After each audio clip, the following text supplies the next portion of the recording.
Now that we've determined the trends within our data and defined relationships between sand volume and other wave components, it's time to look back at our model from earlier on in the project. One of the most important parts of environmental engineering is updating our understanding when we get new information.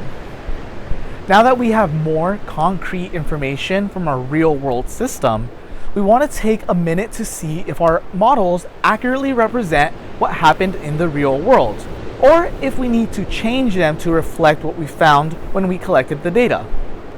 It may also be possible that we still need to collect more data to have an accurate representation or assumption on trends or relationships. Look for the relationships in your data that were also part of your model. For example, we have data on sand volume and wave frequency. First, in your model, how did you describe the relationship between sand volume and wave frequency? Next, look at your data. Based on that data, was there any correlation between the sand volume and wave frequency? Does it match the assumption in your model? If it doesn't, why do you think there was a difference? So then what happens if you do find a difference within your initial assumption in your model and the data that you have analyzed? Well, if you believe that the data indicates that your original assumption was wrong, you'll want to edit your model to reflect what you observed through the data.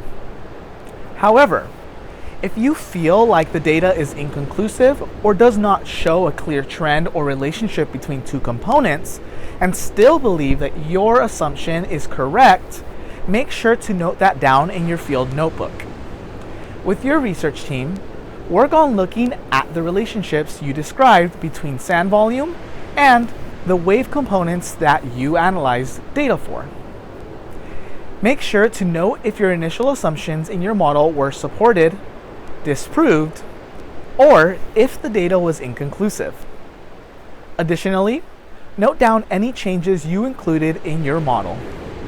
When you're ready, move on to the next slide to further refine your model with your newly analyzed data.